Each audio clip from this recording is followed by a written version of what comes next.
I'm David Thorburn, the director of the Communications Forum at MIT and the director of the Media and Transition Project. Our speaker today, Richard Stallman, is a legendary figure in the computing world, and my experience in trying to secure folks who would share the podium with him was very instructive. That's why our comically brief conflict a minute ago, before I took the podium, confirmed certain expectations that I'd had. One very distinguished MIT professor, who is himself a leading figure inside MIT and outside in the effort to make computing technologies widely available in the world, even for those who do not have corporate connections, is a tremendous admirer of Stallman's, and said to me when I was trying to persuade him unsuccessfully to share the podium and perhaps give a response to Richard's speech, he said the following to me. He said that Stallman needs to be understood as if he's a charismatic figure in a biblical parable, a kind of Old Testament anecdote lesson. Imagine, he said, a Moses or a Jeremiah, better a Jeremiah. He said, and I said, well, that's very admirable. That sounds wonderful. It confirms my sense of the kind of contribution that Stallman has made to the world, and why are you reluctant to share the podium with him? And he said, like Jeremiah or Moses, he would simply overwhelm me.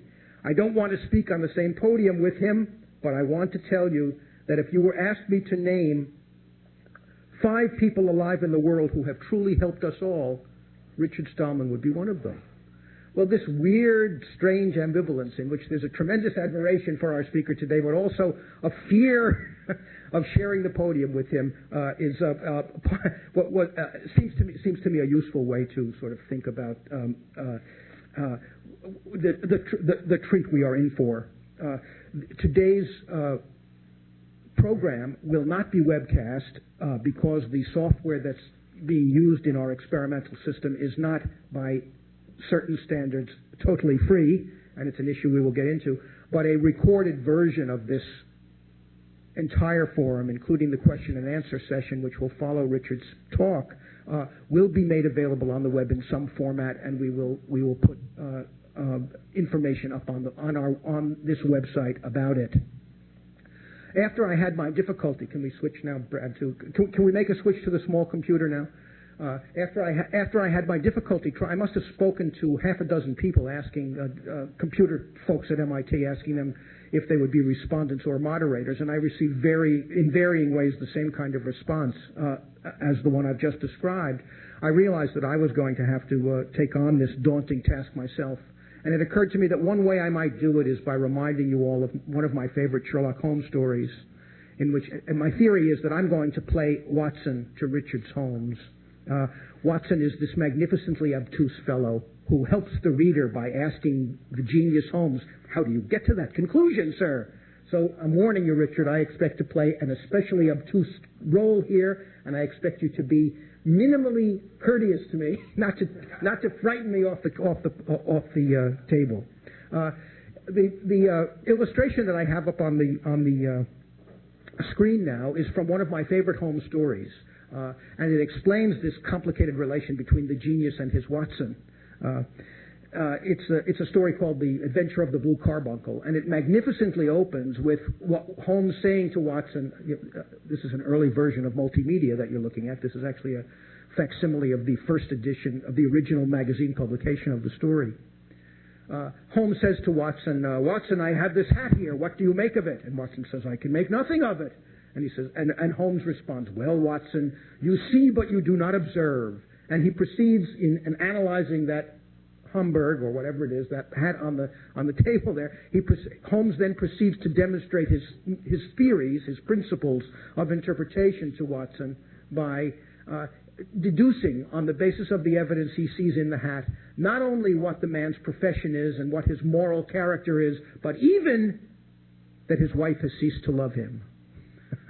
on the basis. There's a level of intuitive genius in the Holmes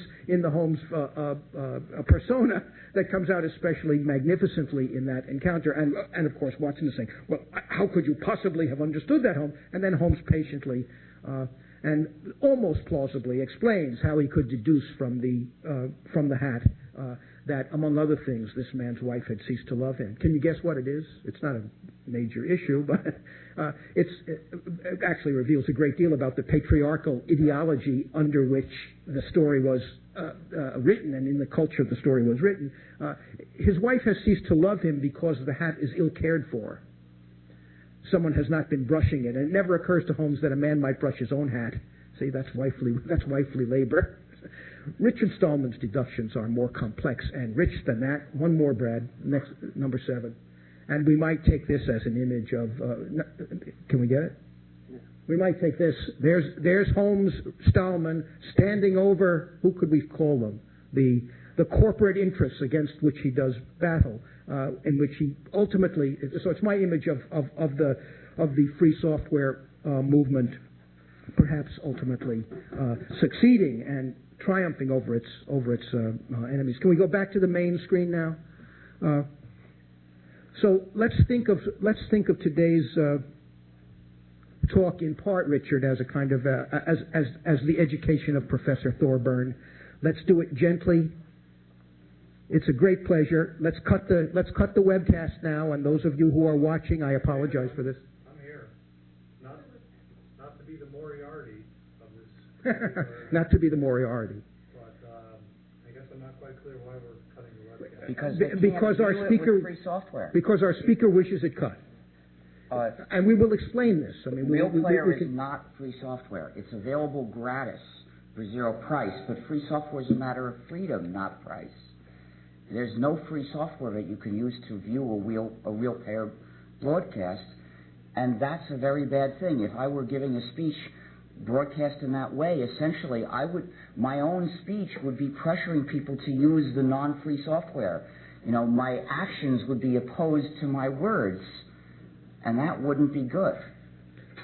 So if you record it and make it available in OGG format, then people will be able to download it at any time and listen to it and even redistribute it with free software.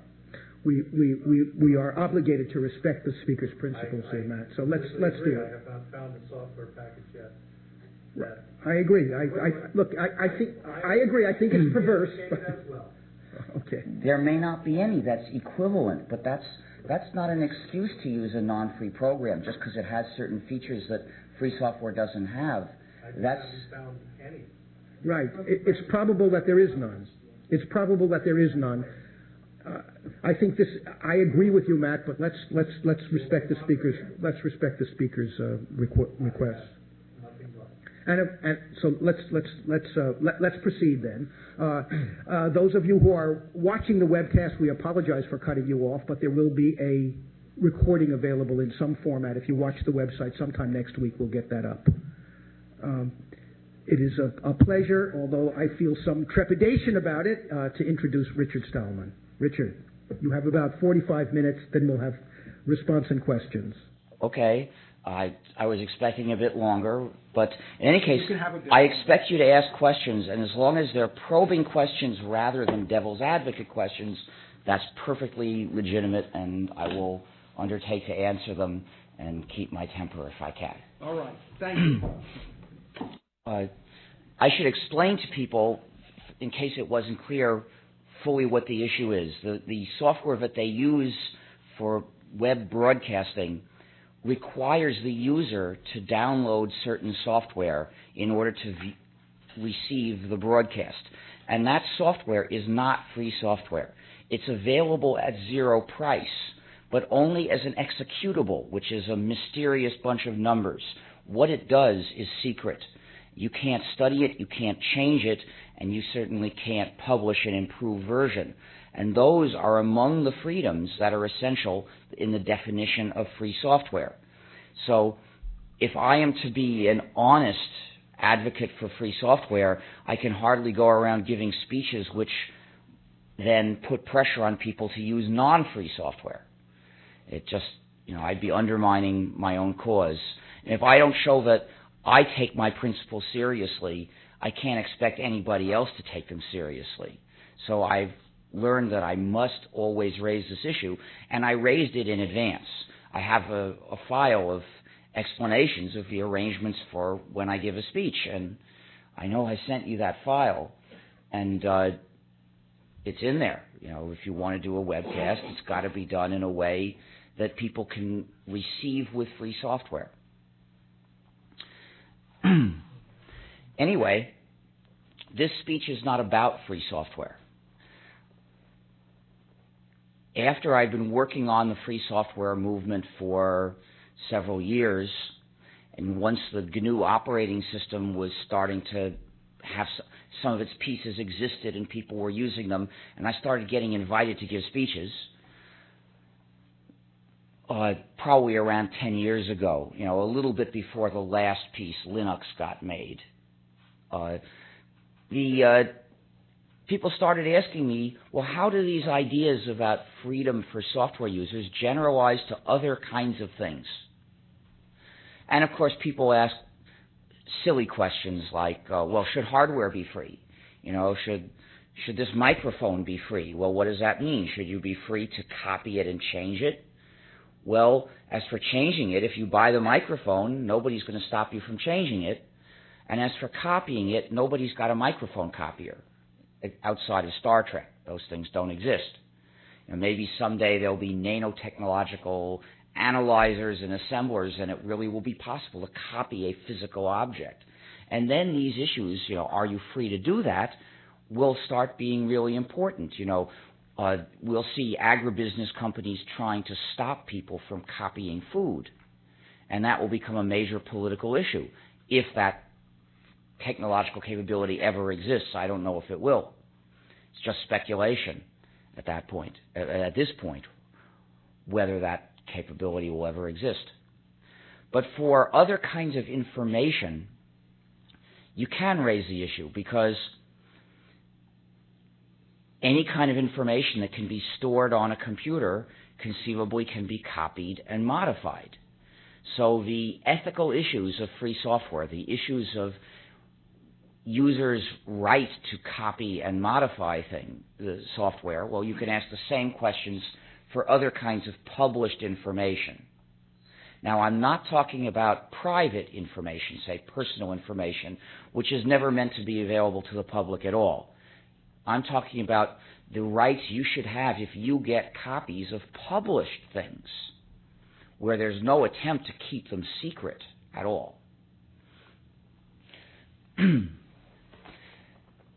order to explain my ideas on the subject, I'd like to review the history of the distribution of information and of copyright. In the ancient world, books were written by hand with a pen. And anybody who knew how to read and write could copy a book about as efficiently as anybody else. Now, somebody who did it all day would probably learn to be somewhat better at it, but it was not a tremendous difference. And because the copies were made one at a time, there was no great economy of scale. Making 10 copies took 10 times as long as making one copy. There was also nothing forcing centralization. A book could be copied anywhere. Now, because of this technology, because it didn't force copies to be all identical, there wasn't in the ancient world the same total divide between copying a book and writing a book. There are things in between that made sense. They did understand the idea of an author. They knew, say, that this play was written by Sophocles. But in between writing a book and copying a book, there were other useful things you could do. For instance, you could copy a part of a book and then write some new words and then copy some more and write some new words and on and on. And this was called writing a commentary. And that was a common thing to do, and these commentaries were appreciated. You could also copy a passage out of one book and then write some other words, and copy a passage from another book and write some more, and so on. And this was making a compendium. And compendia were also very useful. There are works that are lost, but parts of them survived, where they were quoted into other books that got to be more popular than the original. You know, maybe they copied the most interesting parts, and so people made a lot of copies of these, but they didn't bother copying the original. It wasn't interesting enough. Now, as far as I can tell, there was no such thing as copyright in the ancient world. Anyone who wanted to copy a book could copy the book. Later on, the printing press was developed, and books started to be copied on the printing press. Now, the printing press was not just a quantitative improvement in the ease of copying. It affected different kinds of copying unevenly, because it introduced an inherent economy of scale. It was a lot of work to set the type, and much less work to make many identical copies of the page. So the result was that copying books tended to become a centralized mass production activity. Copies of any given book would probably be made in only a few places. It also meant that ordinary readers couldn't copy books efficiently. Only if you had a printing press could you do that. So it was an industrial activity. Now, for the first few centuries of printing, printed books did not totally replace hand copying.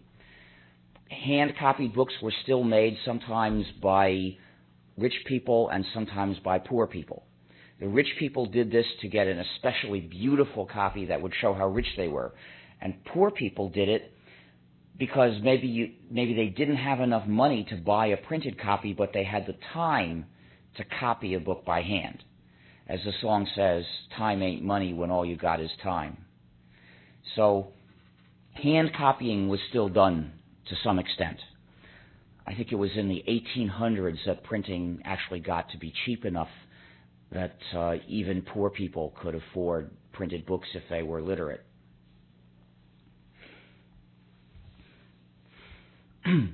Now, copyright was developed along with the use of the printing press.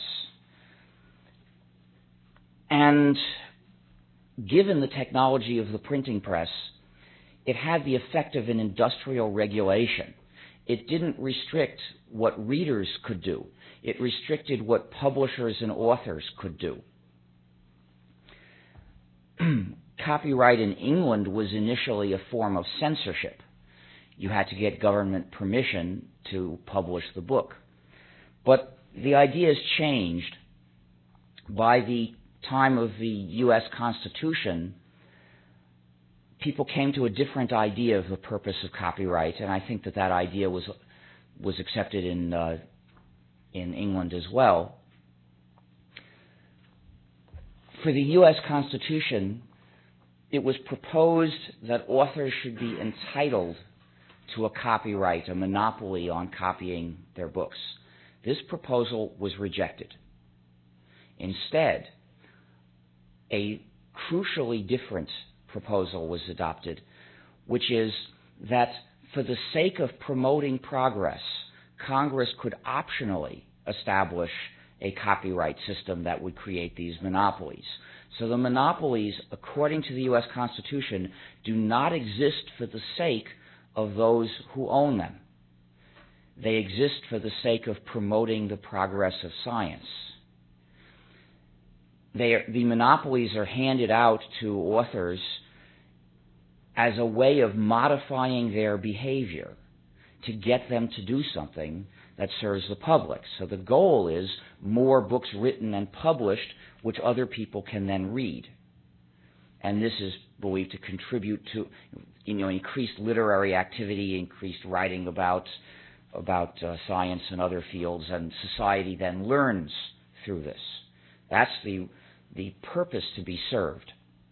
The creation of private monopolies was a means to an end only, and the end is a public end.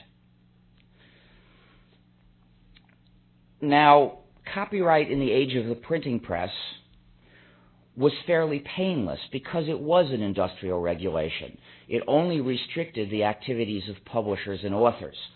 Well, in some strict sense, the poor people who copied books by hand may have been infringing copyright too, but nobody ever tried to enforce copyright against them because it was understood as an industrial regulation.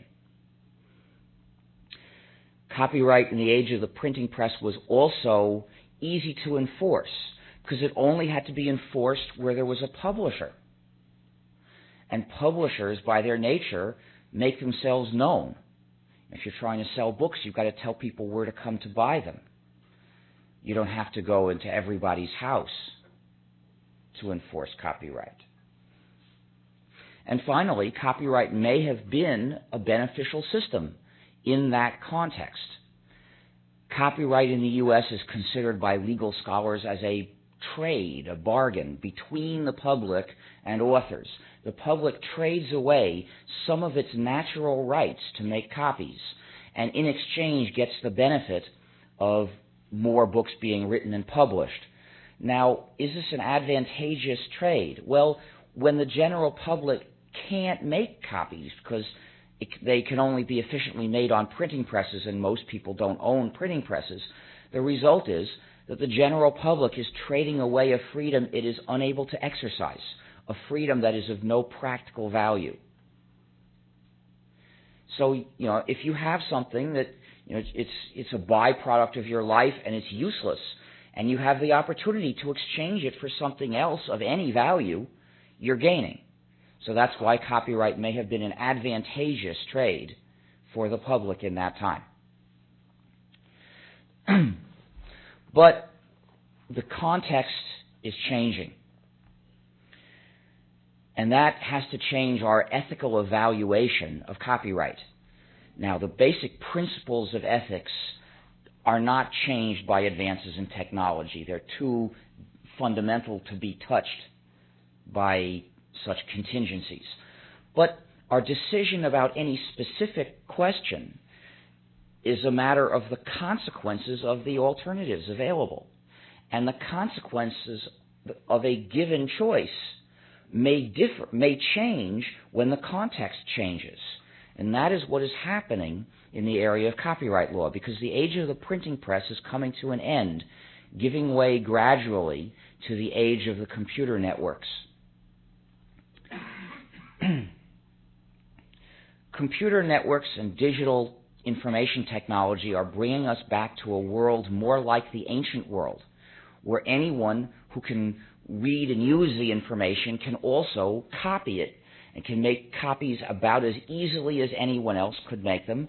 They're perfect copies. They're just as good as the copies anyone else could make. So the centralization and economy of scale introduced by the printing press and similar technologies is going away. And this change in context changes the way copyright law works. You see, copyright law no longer acts as an industrial regulation. It is now a draconian restriction on the general public. It used to be a restriction on publishers for the sake of authors. Now, for practical purposes, it's a restriction on the public for the sake of publishers. Copyright used to be fairly painless and uncontroversial. It didn't restrict the general public. Now that's not true. If you have a computer, the publishers consider restricting you to be their highest priority. Copyright was easy to enforce because it was a restriction only on publishers who were easy to find, and what they published was easy to see. Now that copyright is a restriction on each and every one of you, to enforce it requires surveillance and intrusion and harsh punishments, and we are seeing these being enacted into law in the U.S. and other countries. And copyright used to be arguably an advantageous trade for the public to make, because the public was trading away freedoms it couldn't exercise. Well, now it can exercise these freedoms. What do you do if you have been producing a byproduct which was of no use to you, and you were trading it in the habit of trading it away, and then all of a sudden you discover a use for it? You can actually consume it, use it. What do? You don't trade it all. You keep some. And that's what the public would naturally want to do. That's what the public does whenever it's given a chance to voice its preference. It keeps some of this freedom and exercises it. Napster is a big example of that. The public deciding to exercise the freedom to copy instead of giving it up. So the natural thing for us to do to make copyright law fit today's circumstances is to reduce the amount of copyright power that copyright owners get, to reduce the amount of restriction that they place on the public and increase the freedom that the public retains.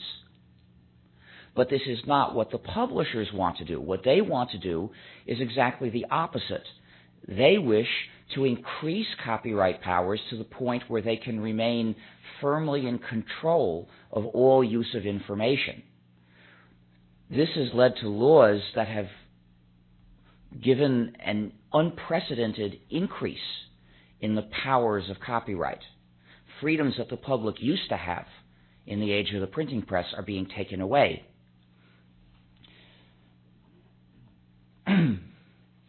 For instance, let's look at ebooks. There's a tremendous amount of hype about ebooks. You can hardly avoid it. I took a flight in Brazil, and in the in-flight magazine there was an article saying that maybe it would take 10 or 20 years before we all switched to ebooks. Now, clearly this kind of campaign comes from somebody paying for it. Now, why are they doing that? I think I know. The reason is that ebooks are the opportunity to take away some of the residual freedoms that readers of printed books have always had and still have. The freedom, for instance, to lend a book to your friend, or borrow it from the public library, or sell a copy to a used bookstore, or buy a copy anonymously without putting a record in the database of who bought that particular book, and maybe even the right to read it twice. These are freedoms that the publishers would like to take away, but they can't do this for printed books, because that would be too obvious a power grab and would raise an outcry. So they have found an indirect strategy. First, they obtain the legislation to take away these freedoms for ebooks when there are no ebooks. So there's no controversy. There are no pre-existing users of ebooks who are accustomed to their freedoms and will defend them. That they obtained with the Digital Millennium Copyright Act in 1998. Then introduce ebooks and gradually get everybody to switch from printed books to ebooks. And eventually the result is readers have lost these freedoms without ever having an instant when those freedoms were being taken away and when they might fight back to retain them.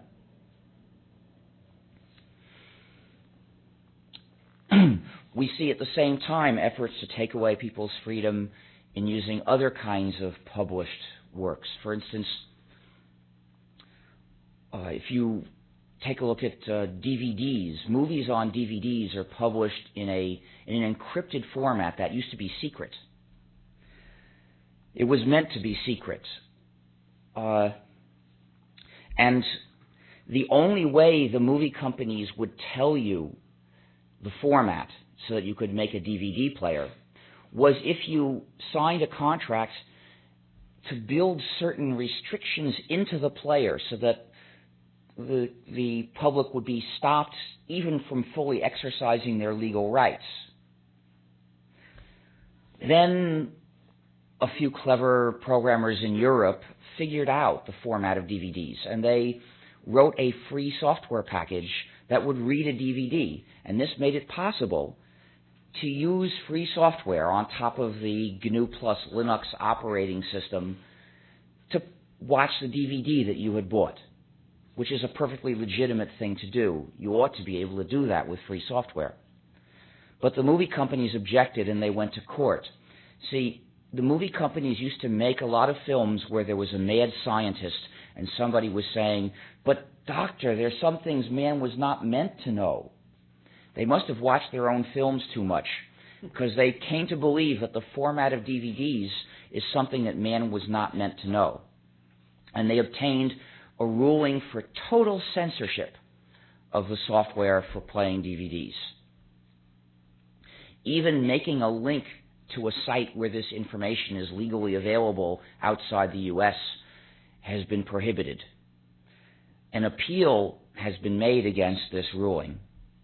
I signed a friend of the court brief in that appeal, I'm proud to say, although I'm playing a fairly small role in that particular battle. The U.S. government intervenes directly on the other side.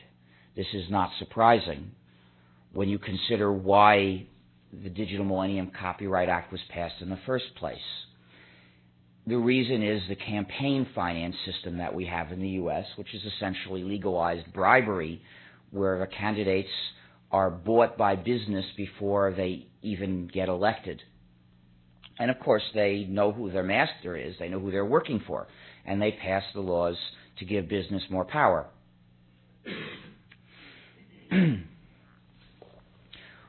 What will happen with that particular battle, we don't know, but meanwhile, Australia has passed a similar law, and Europe is almost finished adopting one. So the plan is to leave no place on earth where this information can be made available to people.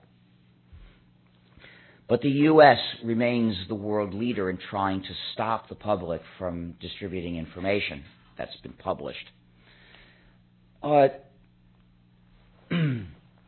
The U.S., though, is not the first country to make a priority of this.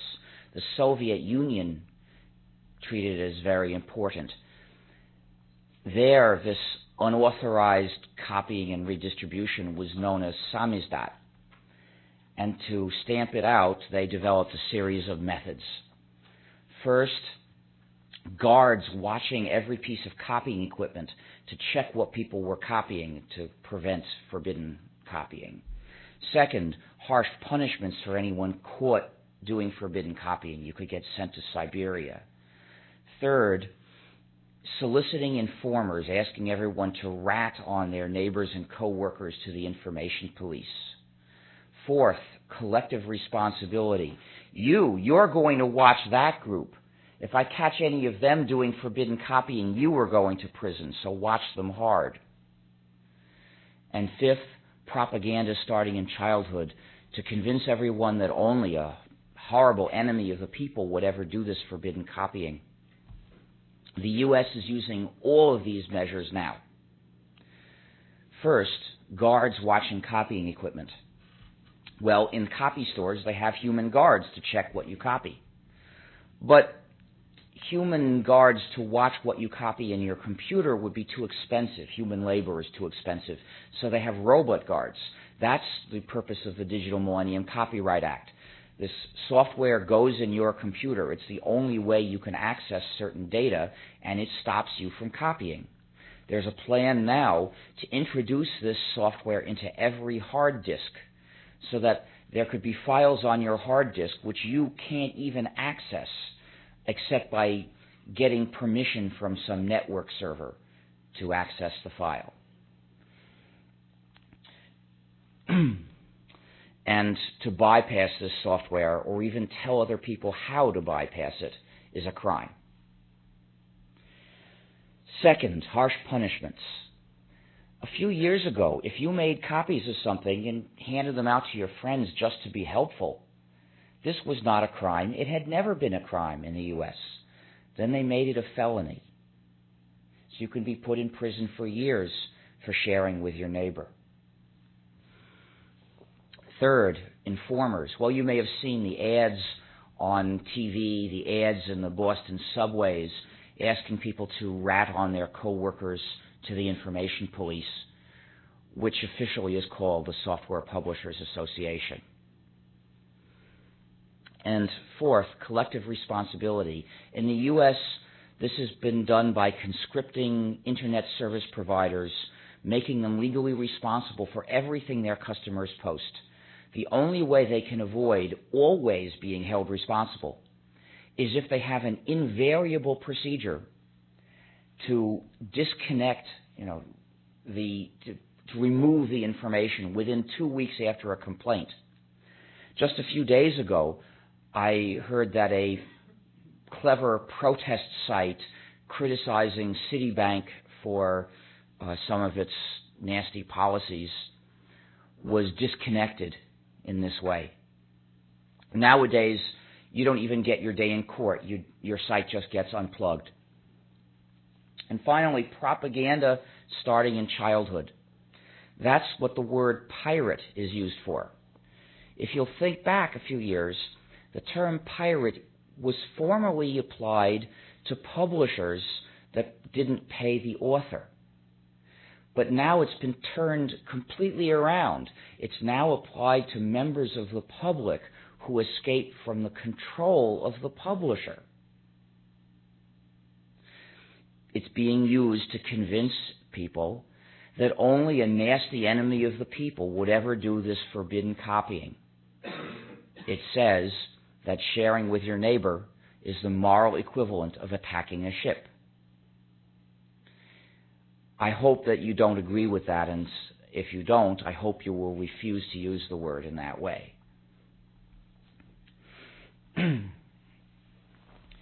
So, the publishers are purchasing laws to give themselves more power. In addition, they're also extending the length of time that copyright lasts. See, the U.S. Constitution says that copyright must last for a limited time.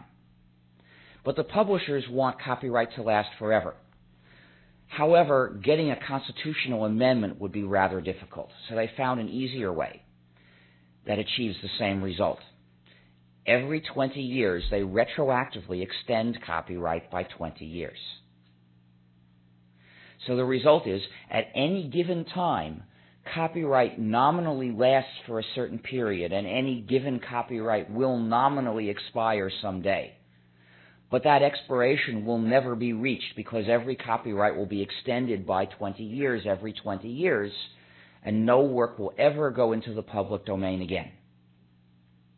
This has been called perpetual copyright on the installment plan. And the law in 1998, which extended copyright by 20 years, is known as the Mickey Mouse Copyright Extension Act, because one of the main sponsors of this law was Disney. Disney realized that the copyright on Mickey Mouse was going to expire, and they don't want that to ever happen because they make a lot of money from that copyright. Now, the original title of this talk was supposed to be Copyrighting Globalization. And if you look at globalization, what you see is that it's carried out by a number of policies which are done in the name of economic efficiency, or so-called free trade treaties, which really are designed to give business power over laws and policies. They're not really about free trade. They're about a transfer of power, removing the power to decide laws from the citizens of any country who might conceivably consider their own interests, and giving that power to businesses who will not consider the interests of those citizens. Democracy is the problem in their view, and these treaties are designed to put an end to the problem. For instance, NAFTA actually contains provisions, I believe, allowing companies to sue another government to get rid of a law that they believe is interfering with their profits in the other country. So foreign companies have more power than citizens of the country. They have powers that the citizens of the country do not have. There are attempts being made to extend this beyond NAFTA. For instance, this is one of the goals of the so-called free trade area of the Americas, is to extend this principle to all the countries in South America and the Caribbean as well. And the multilateral agreement on investment was intended to spread it to the whole world.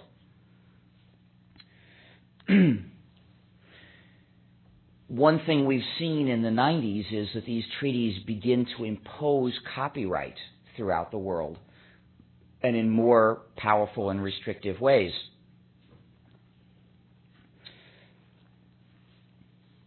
And in fact, the increase in copyright enforcement is one of the ways that you see that these treaties are not free trade treaties. They're actually corporate controlled trade treaties.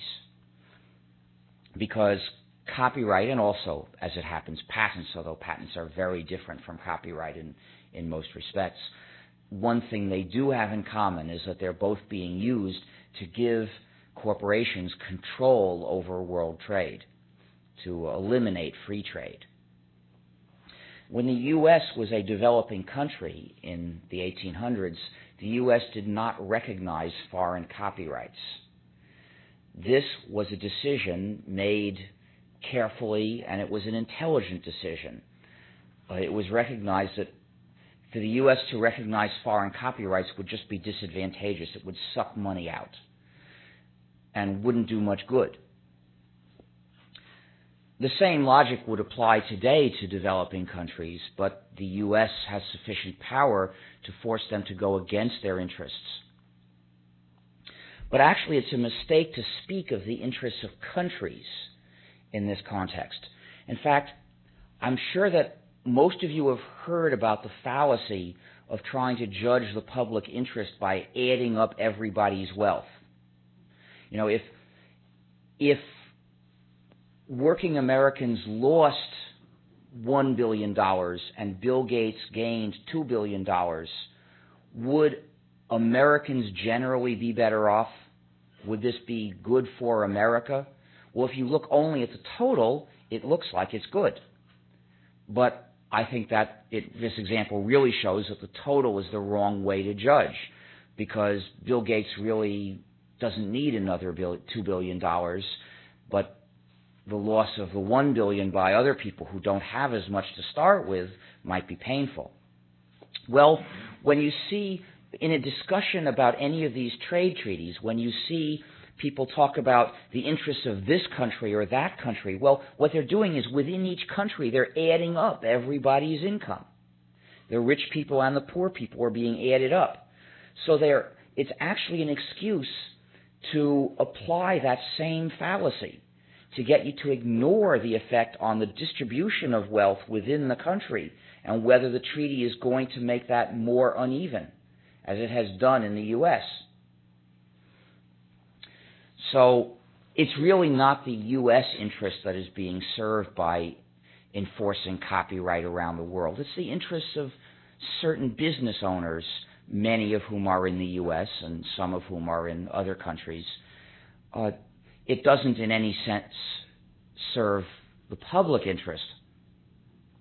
But what would make sense to do? If we believe in the stated goal of copyright, stated, for instance, in the U.S. Constitution, the goal of promoting progress, what would be intelligent policies to use in the age of the computer network? Clearly, instead of increasing copyright powers, we have to pull them back so as to give the general public a certain domain of freedom where they can make use of the benefits of digital technology, make use of their computer networks.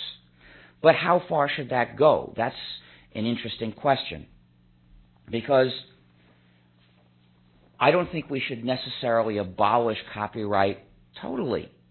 You know, the idea of trading some freedoms for more progress might still be an advantageous trade at a certain level, even if traditional copyright gives up too much freedom. But in order to think about this intelligently, the first thing we have to recognize is there's no reason to make it totally uniform. There's no reason to insist on making the same deal for all kinds of works. And in fact, that already isn't the case, because there are a lot of exceptions for music. Music is treated very differently under copyright law from other things. But the arbitrary insistence on uniformity is used by the publishers in a certain clever way. They pick some peculiar special case, and they make an argument that in that special case it would be advantageous to have this much copyright. And then they say that for uniformity's sake there has to be this much copyright for everything. So of course they pick the special case where they can make the strongest argument, even if it's a rather rare special case and not really very important overall. But maybe we should have that much copyright for that particular special case. But we don't have to pay the same price for everything we buy. You know, $1,000 for a new car might be a very good deal. $1,000 for a container of milk is a horrible deal. You wouldn't pay the same price for everything you buy in other areas of life. Why do it here? So we need to look at different kinds of works. And I'd like to propose a way of doing this. I see three basic kinds of works that are worth distinguishing. And this is not based on the medium. It's based on what kind of purpose the work serves. First of all, there are functional works. Works that are mainly valued because they help people get some job done.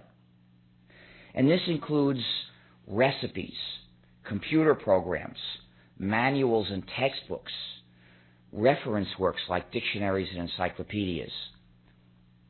For all these functional works, I believe that the issues are basically the same as they are for software, and the same conclusions apply. People should have the freedom even to publish a modified version, because it's very useful to modify functional works. People's needs are not all the same. If I wrote this work to do the job I think needs doing, your idea of the job that you want to do may be somewhat different, so you want to modify this work to do what's good for you. And at that point, well, there may be other people who have similar needs to yours, and your modified version might be good for them. Everybody who cooks knows this and has known this for hundreds of years. It's normal to make copies of recipes and hand them out to other people. They like eating it. They might ask you, could I have the recipe? And then maybe you'll write down your version and give them copies. Exactly the same thing that we much later started doing in the free software community. So that's one class of work. The second class of work is works whose purpose is to say what certain people think. Talking about those people is their purpose. This includes, say, memoirs, essays of opinion, scientific papers, offers to buy and sell, catalogs of goods for sale. The whole point of those works is that they tell you what somebody thinks, or what somebody saw, or what somebody believes. To modify them is to misrepresent the authors. So modifying these works is not a socially useful activity. And so verbatim copying is the only thing that people really need to be allowed to do. The next question is, should people have the right to do commercial verbatim copying, or is non-commercial enough? Because you see, these are two different activities we can distinguish, so we can consider the question separately. The right to do non-commercial verbatim copying and the right to do commercial verbatim copying, two independent questions. Well, it might be a good compromise policy to have copyright cover commercial verbatim copying, but allow everyone the right to do non-commercial verbatim copying. This way, the copyright on the commercial verbatim copying, as well as on all modified versions, only the author could approve a modified version, this would still provide the same revenue stream that it provides now to fund the writing of these works to whatever extent it does. While by allowing the non-commercial verbatim copying, it means that copyright no longer has to intrude into everybody's home. It becomes an industrial regulation again, easy to enforce and painless, no longer requiring draconian punishments and informers in order for the sake of its enforcement. So we get most of the benefit of the current system and we avoid most of the horror of the current system. The third category of works is aesthetic or entertaining works, where the most important thing is just the sensation of looking at the work. Now, for these, the issue of modification is a very difficult one. Because on the one hand, there is the idea that these works reflect the vision of an artist, and to change them is to mess up that vision. On the other hand, you have the fact that there is the folk process, where a sequence of people modifying a work can sometimes produce a result that is extremely rich. Even when you have artists producing the works, borrowing from previous works is often very useful. Some of Shakespeare's plays used a story that was taken from some other play.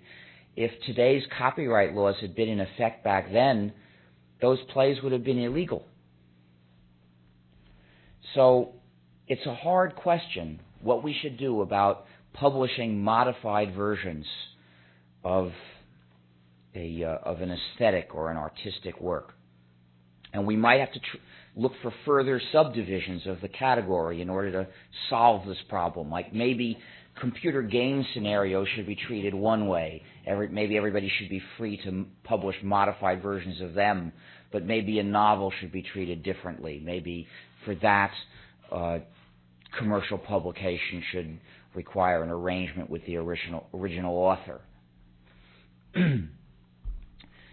Now, if commercial publication of these aesthetic works is covered by copyright, that will give most of the revenue stream that exists today to support the authors and musicians to the limited extent that the present system supports them, because it does a very bad job.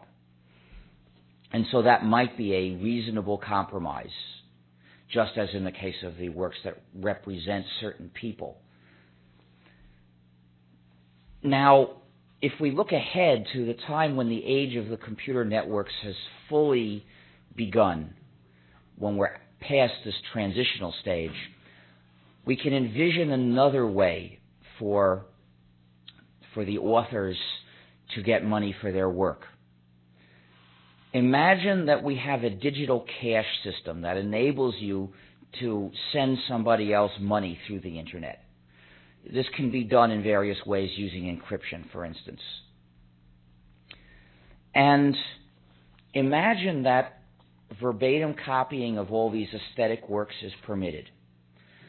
But they're published, they're written in such a way that when you are playing one or reading one or watching one, a box appears on the side of your screen that says, click here to send $1 to the author, the musician, whatever. And it just sits there. It doesn't get in your way. It's on the side. It doesn't interfere with you, but it's there, reminding you that it's a good thing to support the writers and the musicians. So, if you love the work that you're reading or listening to, eventually you're going to say, why shouldn't I give these people $1? It's only $1. What's that? I won't even miss it. And people will start sending $1. And the good thing about this is that it makes copying the ally of the authors and musicians. When somebody emails a friend a copy, that friend might send $1 too. If you really love it, you might send $1 more than once. And the thing is, that dollar is more than they're going to get today if you buy the book or buy the CD. Because they get a tiny fraction. The same publishers that are demanding total power over the public in the name of the authors and musicians are giving those authors and musicians the shaft all the time. I recommend you read Courtney Love's article in Salon magazine, an article about pirates that plan to use musicians' work without paying them. These pirates are the record companies. The record companies pay musicians 4% of the sales figures on the average. Of course, the very successful musicians have more clout. They get more than 4% of their large sales figures, which means that the great run of musicians who have a record contract get less than 4% of their small sales figures. Here's the way it works. The record company spends money on publicity, and they consider this expenditure as an advance to the musicians, although the musicians never see it. So nominally, when you buy a CD, a certain fraction of that money is going to the musicians, but really it isn't. Really it's going to pay back the publicity expenses. And only if the musicians are very successful do they ever see any of that money. So what the musicians get from, in reality, well, the musicians, of course, sign the record contracts because they hope they're going to be one of those few who strike it rich. So essentially, a luring lottery is being offered to the musicians to tempt them. And, they're good at music. They may not be good at careful, logical reasoning to see through this trap. So they sign, and then probably all they get is publicity. Well, why don't we give them publicity in a different way? Not through a system that's based on restricting the public and a system of the hype industrial complex that saddles us with lousy music that's easy to sell. Instead, why not make the listener's natural impulse to share the music they love the ally of the musicians? If we have this box that appears in the player, a way to send $1 to the musicians, then copying the computer networks could be the mechanism of giving the musicians this publicity, the same publicity which is all they get from record contracts now. We have to recognize that the existing copyright system does a lousy job of supporting musicians, just as lousy as world trade does of raising living standards in the Philippines and China. I mean, you have these enterprise zones where everyone works in a sweatshop, and all the products are made in sweatshops. I didn't realize, I knew that globalization was a very inefficient way of raising living standards of people overseas. Because you take a job, say, an American who is getting paid, say, $20 an hour to make something, and you give that job to a Mexican who's getting paid maybe $6 a day, and what has happened here, you've taken a large amount of money away from an American worker, given a tiny fraction, like a few percent, to a Mexican worker, and the rest you give back to the company. So if your goal is to raise the living standards of Mexican workers, this is a lousy way to do it. And it's interesting to see how the same phenomenon is going on in the copyright industry. It's the same general idea.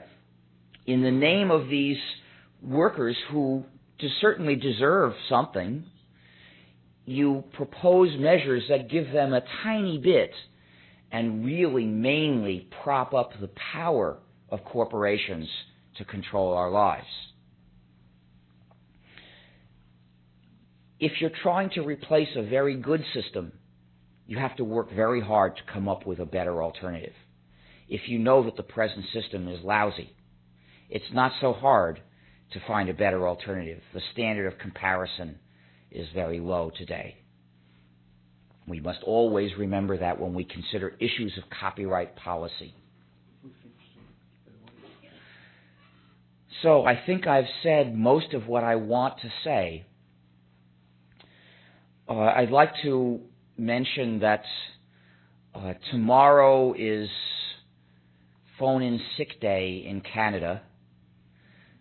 Tomorrow is the beginning of a summit to finish negotiating the free trade area of the Americas to try to extend corporate power throughout additional countries. And a big protest is being planned for Quebec.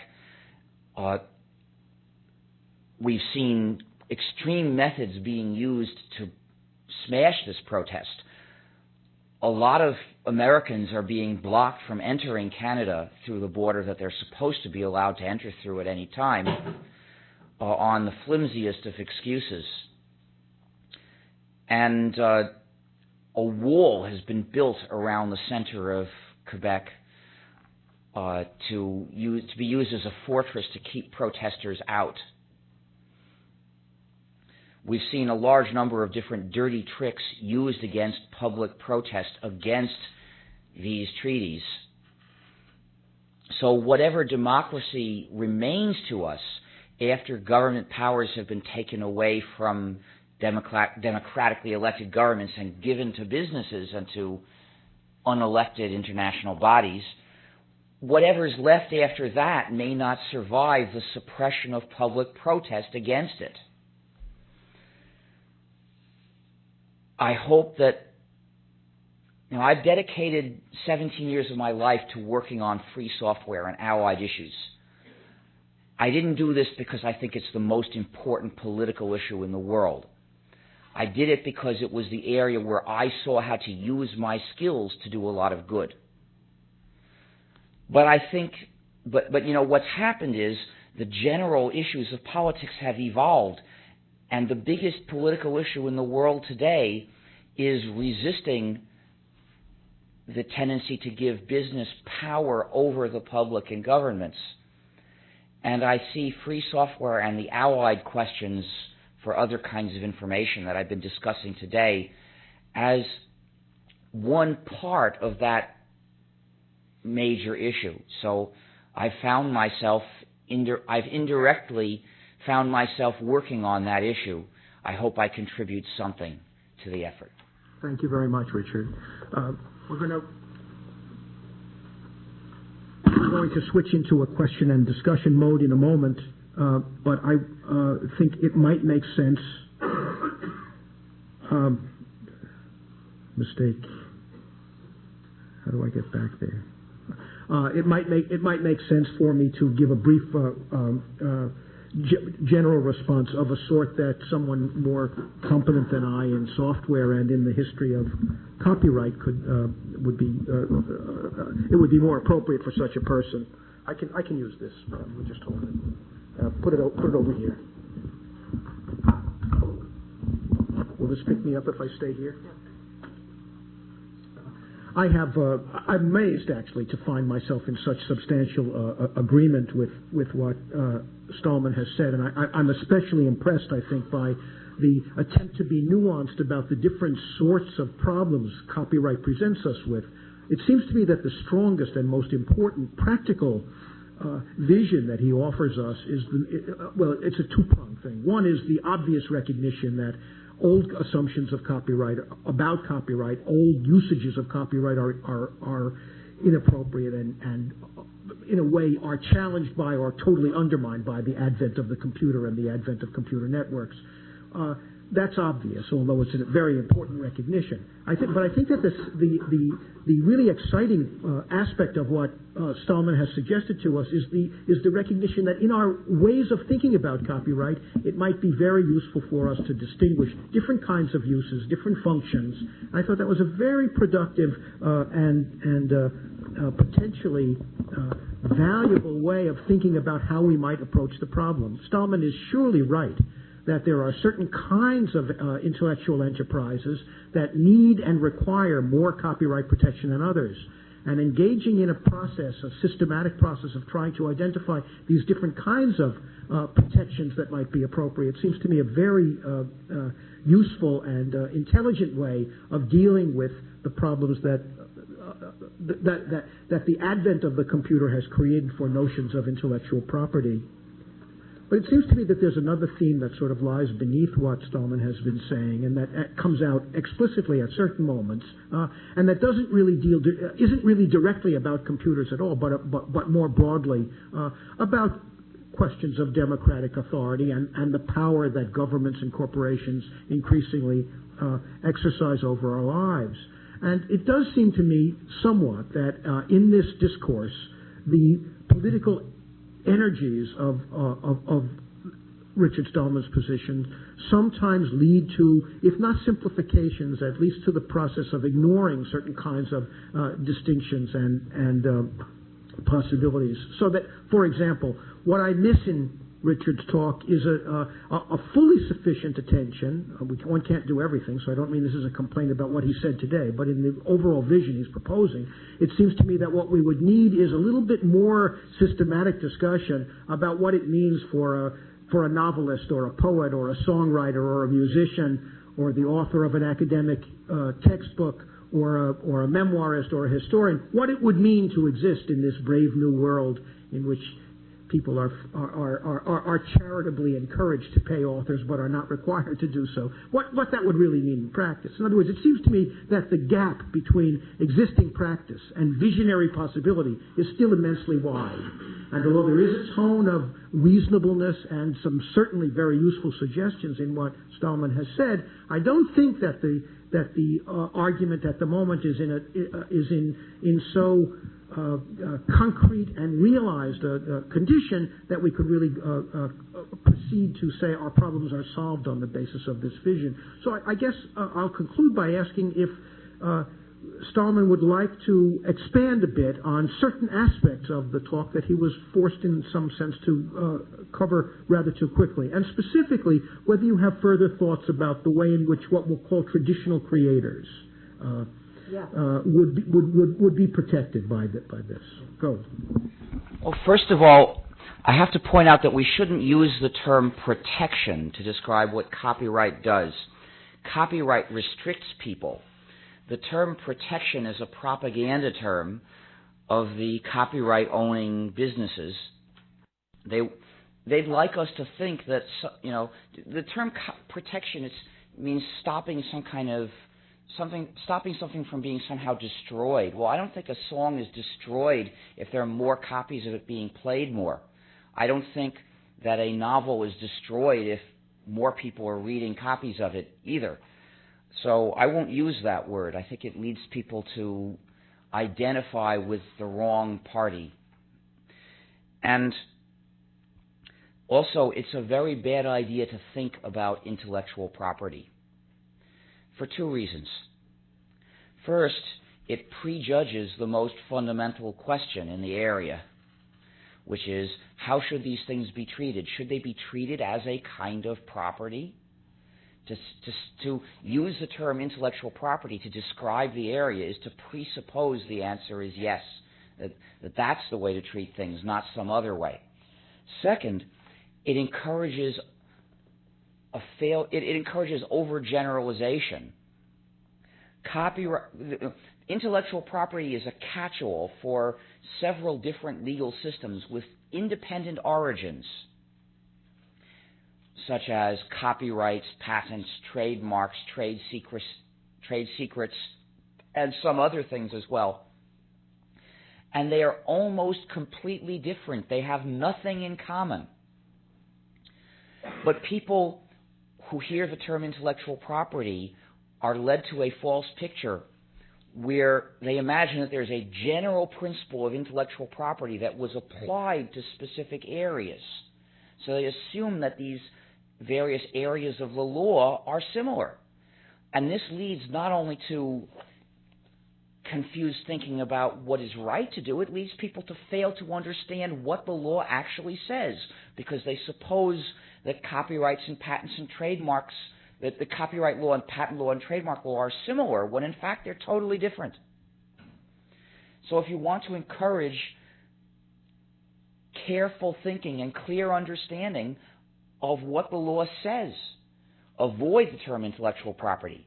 Talk about copyrights, or talk about patents, or talk about trademarks, or talk about mask rights, or whichever subject you want to talk about. But don't talk about intellectual property. An opinion about intellectual property almost has to be a foolish one. I don't have an opinion about intellectual property. I have opinions about copyrights and patents and trademarks, and they're different. And I came to them through different thought processes because those systems of law are totally different. Anyway, I made that into the digression, but it's terribly important. So let me now get to the point. Of course, we can't see now how well it would work, whether it would work, to ask people to pay money voluntarily to the authors and musicians they love. One thing that's obvious is that how well such a system would work is proportional to the number of people who are participating in the network. And that's a number we know is going to increase by an order of magnitude over a number of years. If we tried it today, it might fail, and that wouldn't prove anything because with 10 times as many people participating, it might work. The other thing is, today we do not have this digital cash payment system, so we can't really try it today. You could try to do something a little bit like it. You know, there are services you can sign up for where you can pay money to someone, things like PayPal. But before you can pay anyone through PayPal, you have to go through a lot of rigmarole and give them personal information about you, and they can collect records of who you pay, and can you trust them to not to misuse that? So, you know, the dollar might not discourage you, but the trouble it takes to pay might discourage you. The whole idea of this is that it should be as easy as falling off a log to pay when you get the urge, so that there's nothing to discourage you except the actual amount of money. And if that's small enough, why should it discourage you? We know, though, that fans can really love musicians. And we know that encouraging fans to copy and redistribute the music has been done by some bands that were and are quite successful, like the Grateful Dead. They didn't have any trouble making a living from their music because they encouraged fans to tape it and copy the tapes. They didn't even lose their record sales. And, you know, we are gradually moving from the age of the printing press to the age of the computer network, but it's not happening in a day. People are still buying lots of records, and that will probably continue for many years, maybe forever. And as long as that continues, simply having copyright still applied to commercial sales of records ought to do about as good a job of supporting musicians as it does today. Of course, that's not very good, but at least it won't get any worse. Audience, it's your turn. If you raise your hand, we have microphones in the aisles. Please identify yourself slowly and carefully. People often swallow their names because they're eager to get to the substance. But when we make up a transcript of this discussion, as we hope to do, we'd like to be able to get your name correct. So, audience, questions, comments, responses? Yeah. In the back. Diane Bellavance.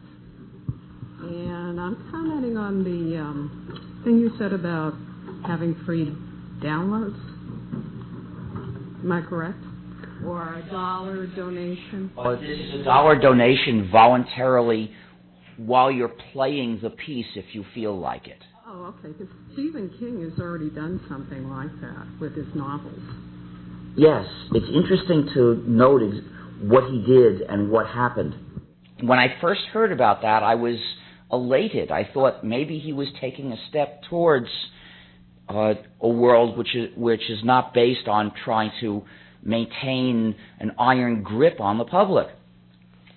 Then I saw what he had actually written to ask people to pay. To explain what he did, he was publishing a novel as a serial, by installments. And he said, if I get enough money, I'll release more.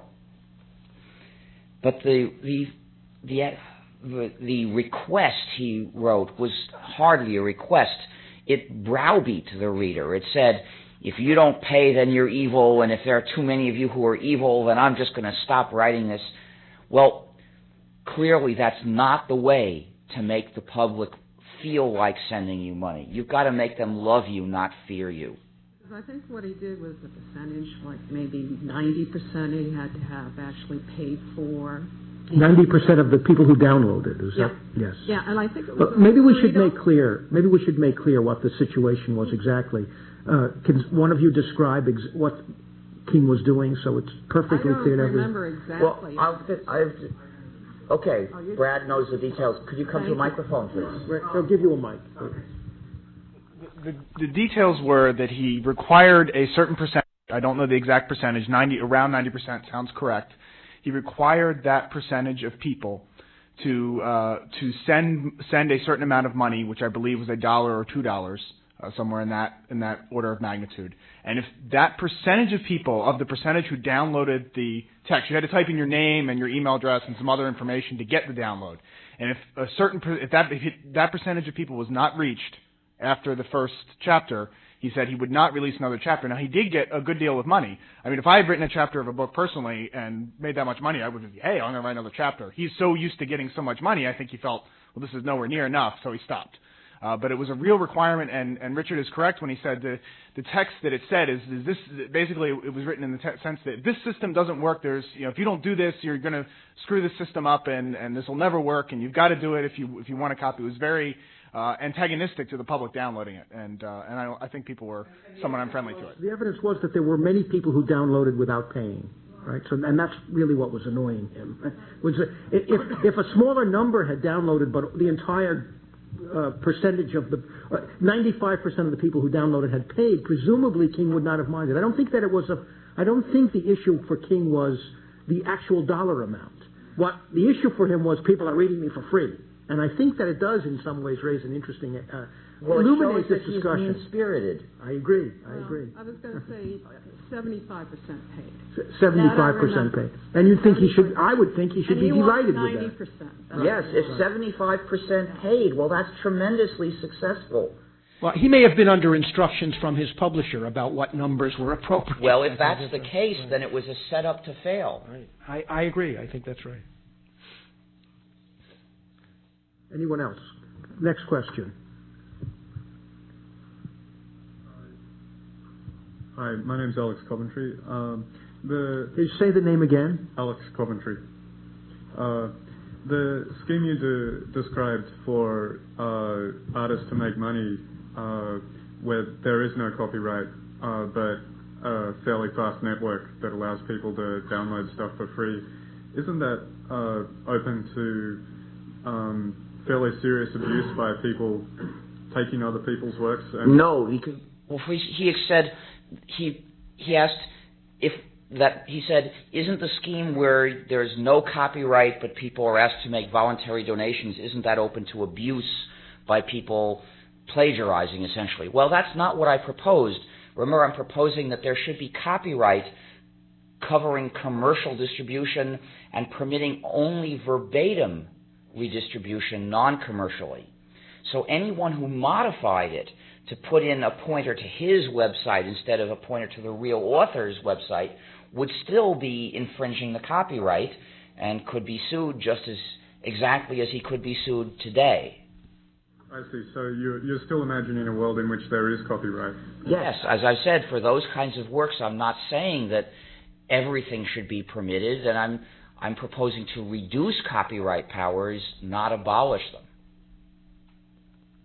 I guess one question that occurred to me while you were speaking, Richard, and again now when you're responding here to this question, is why you don't consider the ways in which the computer itself eliminates the middleman completely, and how individual authors might simply, in the way that Stephen King failed to do or refused to do, might establish a personal relationship. Well, they can, and in fact, this voluntary donation is one example. You think of that as not involving going through a publisher at all? Absolutely not. I hope it won't, you see, because the publishers exploit the authors terribly, And you know, when you ask the publishers' representatives about this, they say, well, yes, if an author or if a band doesn't want to go through us, they shouldn't be legally required to go through us. But in fact, they're doing their utmost to set it up such that that will not be feasible. For instance, they're proposing restricted copying media formats, and in order to publish in these formats, you'll have to go through the big publishers because they won't tell anyone else how to do it.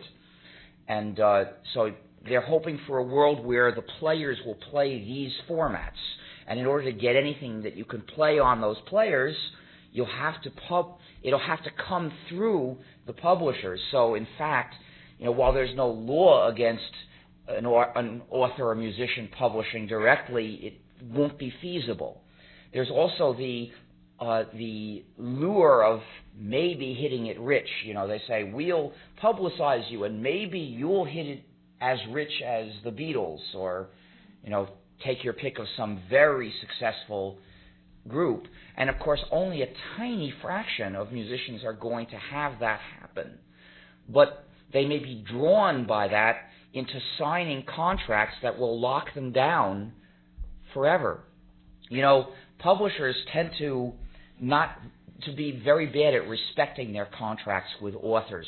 For instance, book contracts typically have said that if the book goes out of print, the rights revert to the author. And publishers have generally not been very good about living up to that clause. You know, they often have to be forced. Well, what they're starting to do now is use electronic publication as an excuse to say that it's never going out of print, so they never have to give the rights back. Their idea is when the author has no clout, get him to sign up, and from then on, he has no power. It's only the publisher that has power. Over here. Hi, my name is Ming Lee. I have a question. I mean, since we live in a world that's not exactly as good as what you described, so there's still a lot of legal problems. And since in the software area we have free software, we have a GPL kind of license, and we have free documents. But for the general content, I mean, we don't have such kind of license. So if you want to, for example, to get a song or a content or some other content, basically you don't have a GPL kind of license protect you. So do you think that if we have such kind of a license, that will be better? I mean, yeah. Well, he's asking about the question: would it be good to have free licenses for various kinds of works that protect for every user the freedom to copy them in whatever is the appropriate way for that kind of work? Well, people are working on this, but you know, for non-functional works, one thing doesn't substitute for another. You know, let's look at a functional kind of work, say word processor. Well, if somebody makes a free word processor, you can use that. You don't need the non-free word processors. But I wouldn't say that one free song substitutes for all the non-free songs, or that one free novel substitutes for all the non-free novels. For those kinds of works, it's different. And so what I think we simply have to do is recognize that these laws do not deserve to be respected. It's not wrong to share with your neighbor. And if anyone tries to tell you that you cannot share with your neighbor, you should not listen to him. Okay, up in there, and then come down. Howard K. is the name. With regard to the functional works, how do you, in your own thinking, balance out the need for abolishing the copyright for the need for economic incentives in order to have these functional works developed? The question is, how do I balance against the need for the user's freedom in using the functional works against the need for an economic incentive to develop them? Well, what we see is, first of all, that this economic incentive is a lot less necessary than people have been supposing. Because, look at the free software movement where we have over 100,000 part-time volunteers developing free software. We also see that there are other ways to raise money for this which are not based on stopping the public from copying and modifying these works. That's the interesting lesson of the free software movement. Aside from the fact that it gives you a way you can use a computer and keep your freedom to share and cooperate with other people, it also shows us that this negative assumption that people would never do these things unless they are given special powers to force people to pay them is simply wrong, that lots of people will do these things. Then if you look at, say, the writing of monographs, which serve as textbooks in many fields of science, except for the ones that are very basic, the authors are not making money out of that. We now have a free encyclopedia project, which is, in fact, a commercial free encyclopedia project, and it's making progress. In fact, we had a project for a GNU encyclopedia, but we merged it into the commercial project when they adopted our license. In January, they switched to the GNU free documentation license for all the articles in their encyclopedia. And so we said, well, let's join forces with them and urge people to contribute to them. It's called Nupedia, N-U-P-E-D-I-A. And you can find a link to it if you look at www.gnu.org/encyclopedia.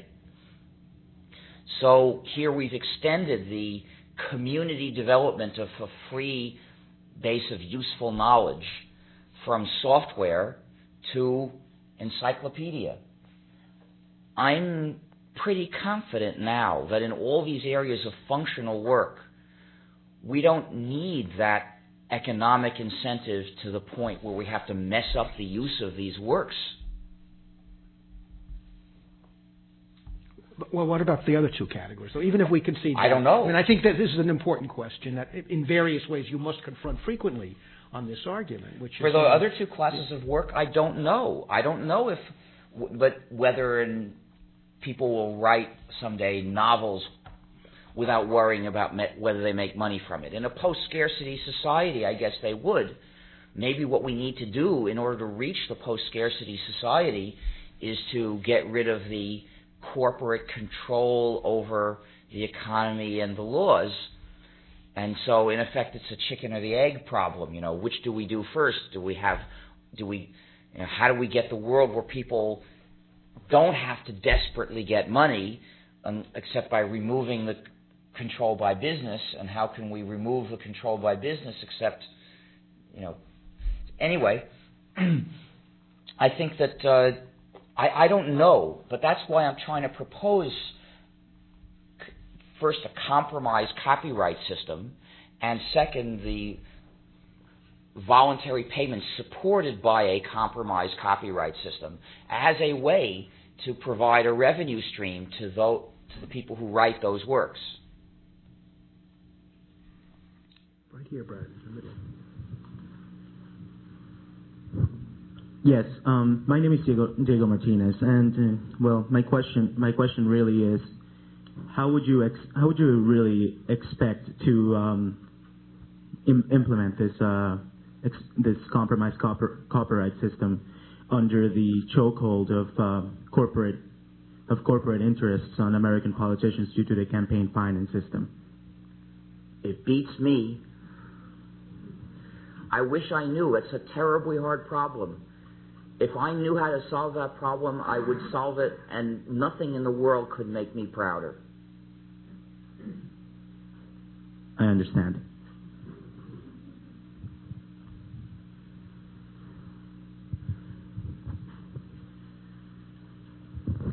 Hi, my name is Seth Finkelstein, and I'd like to follow up with his question. I was thinking something very similar to his question about how do you fight the corporate control. Because when you look at the sums of money going into the corporate lobbying and the court case, it is tremendous. I think the DECS case, as you're talking about, is costing something like $1.5 million on the defense side. Lord knows what it's costing on the corporate side. Do you have any idea how to deal with huge sums of money? I have a suggestion. If I were to suggest totally boycotting movies, I think people would ignore that suggestion. They might consider it too radical. So I would like to make a slightly different suggestion, which comes to the same thing in the end, almost the same thing in the end.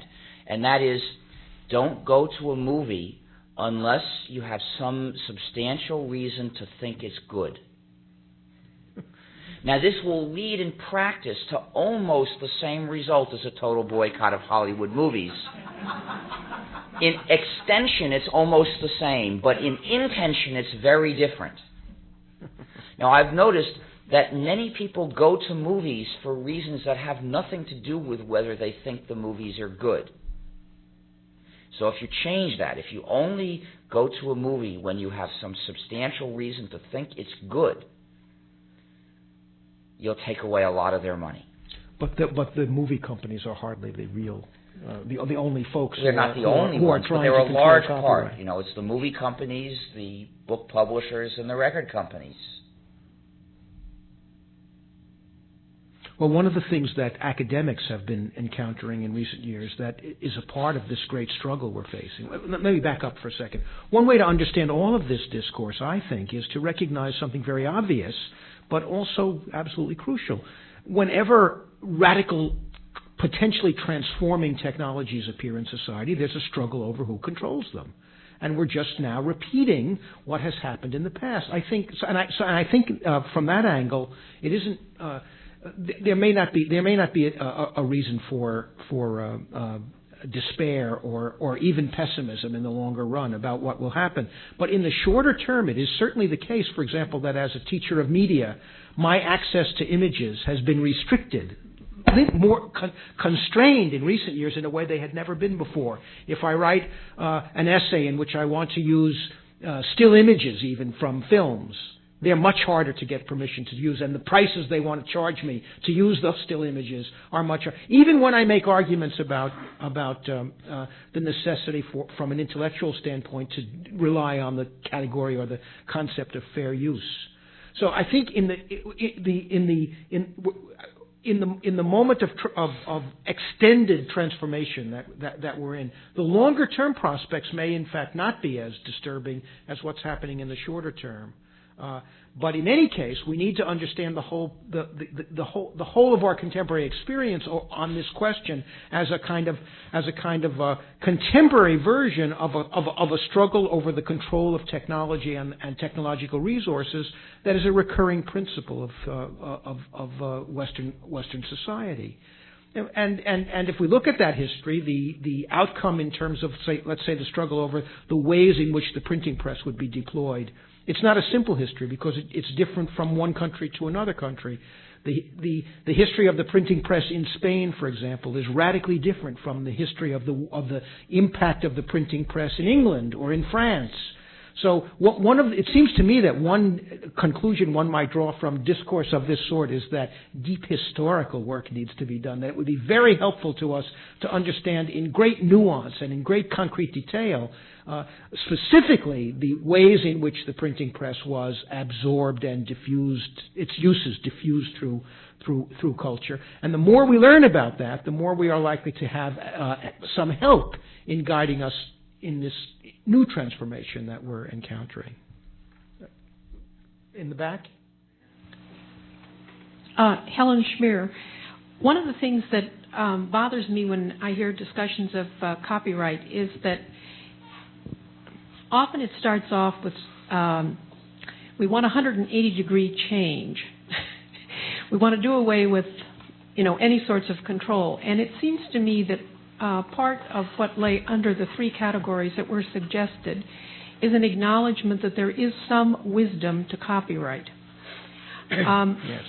And some of the critics of the way copyright is going now believe that, in fact, it ought to be backed up and function much more like patent and trademarks in terms of its duration.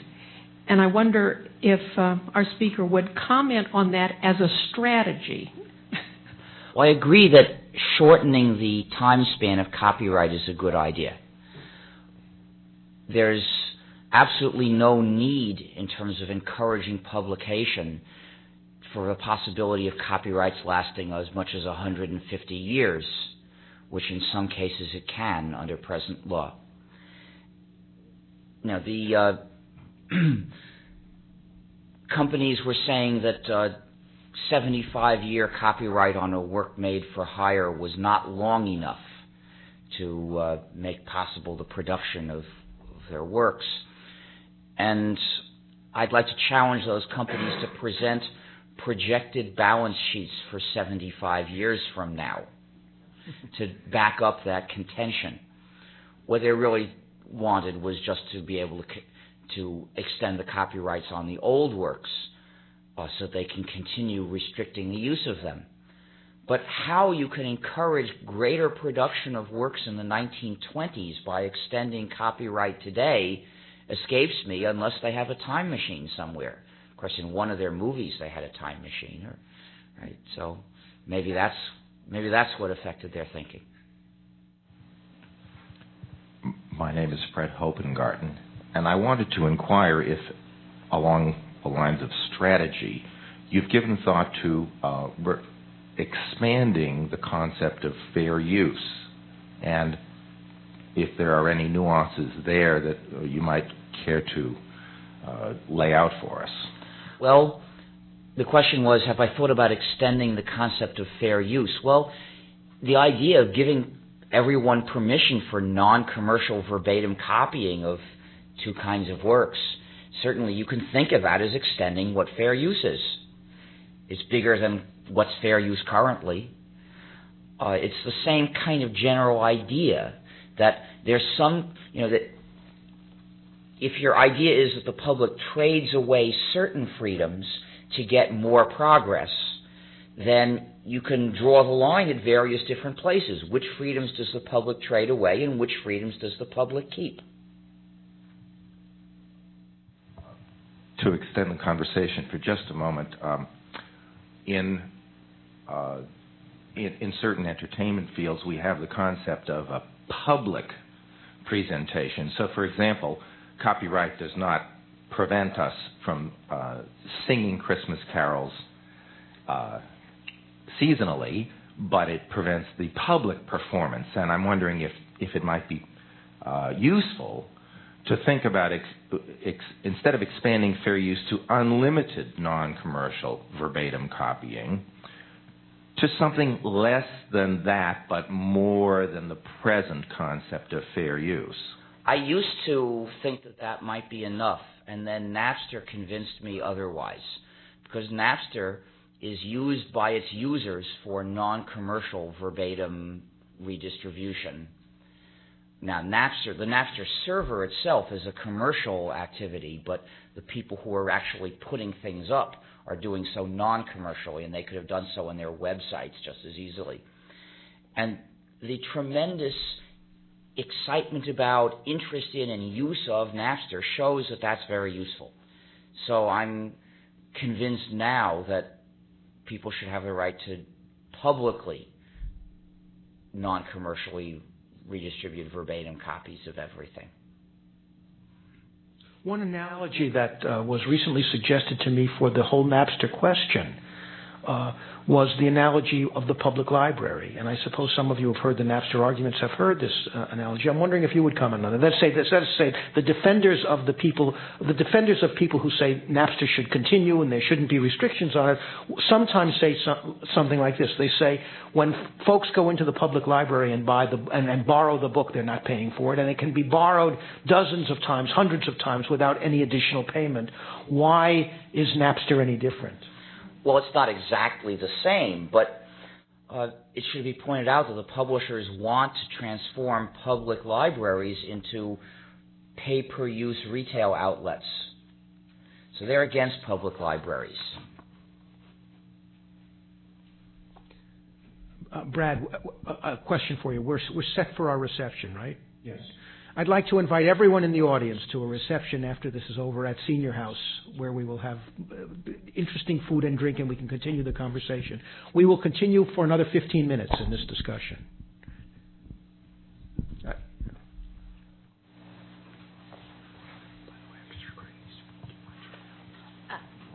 I'm wondering whether any of your model for copyright can be mapped at all onto patent laws and drug patent laws, and if they offer us any kind of potentials for how to think about solutions for instance, what's going on in South Africa and AIDS drugs and other corporations outside of the U.S. that are producing generic drugs for sale there. Oh, so the question is, can these ideas about copyrights suggest any ideas for issues, certain issues about patent law, such as making cheap generic drugs for use in Africa? No, there's absolutely no similarity. The issues of patents are totally different from the issues of copyrights. The idea that they have something to do with each other is one of the unfortunate consequences of using the term intellectual property and encouraging people to try to lump these issues together. Because, as you've heard, I've been talking about issues in which the price of a copy is not the crucial thing. But what's the crucial issue about making AIDS drugs for Africa? It's the price. Nothing but the price. So now the issue I've been talking about arises because digital information technology gives every user the ability to make copies. Well, there's nothing giving us all the ability to make copies of medicines.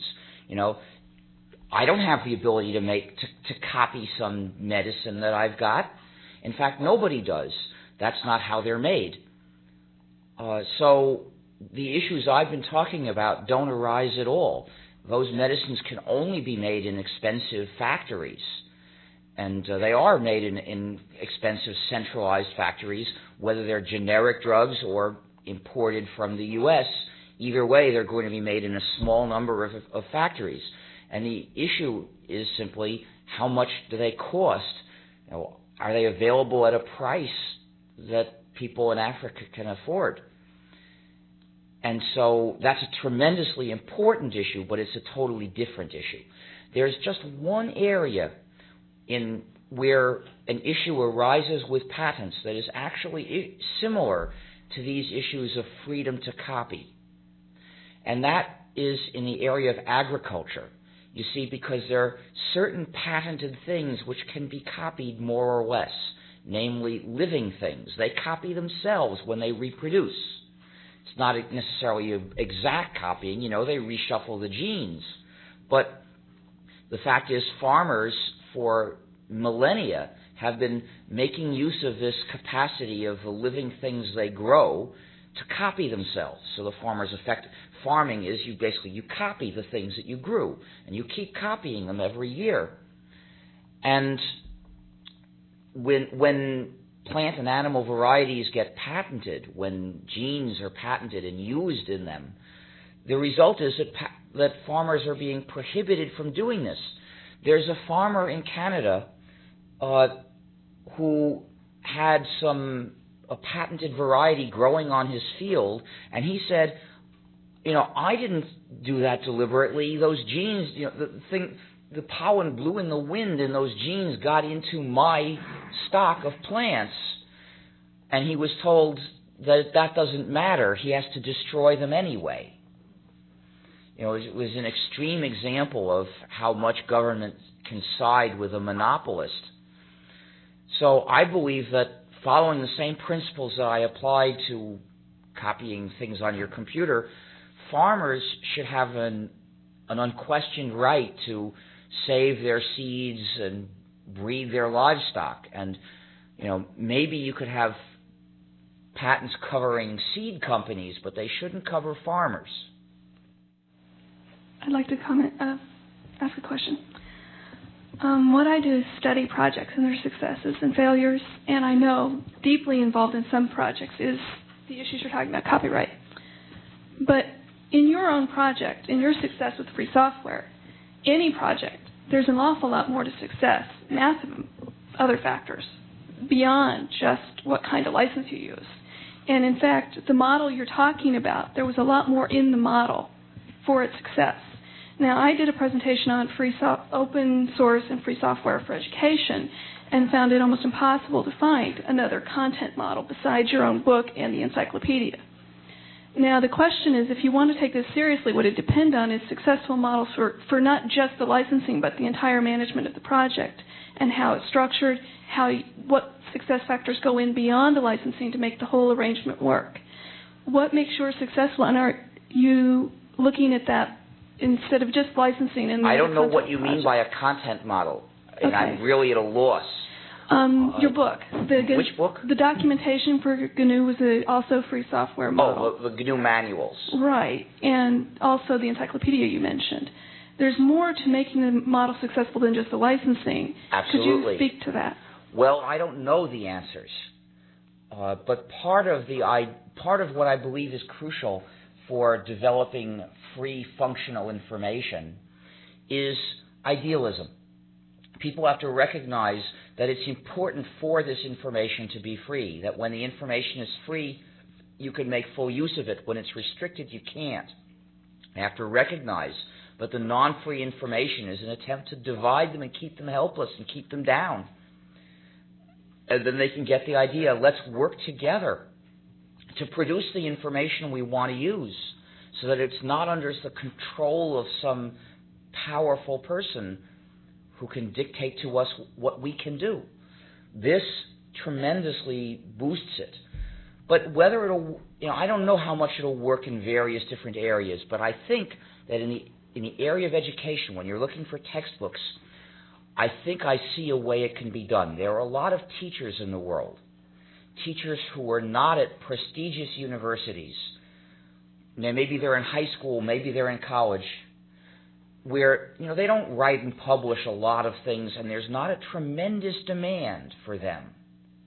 But a lot of them are smart, and a lot of them know their subjects well, and they could write textbooks about lots of subjects and share them with the world and receive a tremendous amount of appreciation from the people who will have learned from them. That's what I propose, but the funny thing is I do know the history of education. That's what I do, educational electronic media projects. I couldn't find an example. Do you know of one? No, I don't. I started proposing this free encyclopedia and learning resource a couple of years ago, and I thought it would probably take a decade to get things rolling. And now we already have an encyclopedia which is rolling, so things are going faster than I hoped. I think what's needed is for a few people to start writing some free textbooks. Write one about whatever is your favorite subject, or write a fraction of one, write a few chapters of one and challenge other people to write the rest. Actually, what I found is what I was looking for is something even more than that. What's important in your kind of structure is somebody that creates an infrastructure for which everybody else can contribute. There isn't a K through 12 infrastructure out there in any place for contribution for materials. In the back here. I have a similar but a little different concern. I can find thousands of useful information together to create a textbook.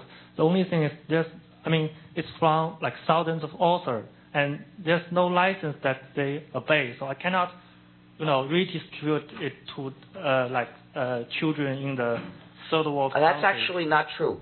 He's saying that he can get information from lots of places, but they're not released. It's not released under free licenses, so he can't use it to make a free textbook. Well, actually, copyright doesn't cover the facts.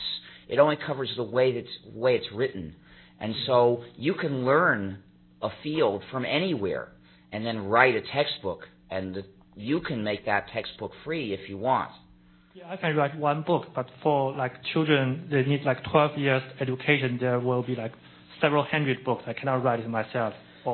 He said that he can't by himself write all the textbooks that a student needs going through school. Well, it's true. The way and I didn't write a whole free operating system either. I wrote some pieces and invited other people to join me by writing other pieces. So I set an example. I said, I'm going in this direction, join me and we'll get there. And enough people joined in that we got there. So if you think in terms of how am I going to get this whole gigantic job done, it can be daunting. So the point is, don't look at it that way. Think in terms of taking a step and realizing that after you've taken a step, other people will take more steps, and together it will get the job done eventually.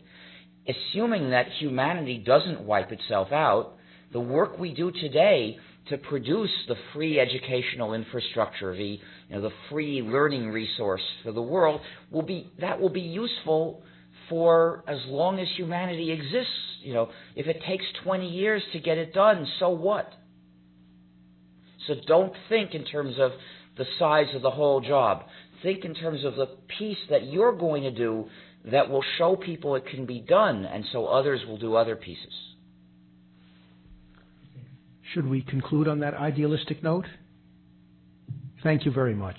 You're all invited to Senior House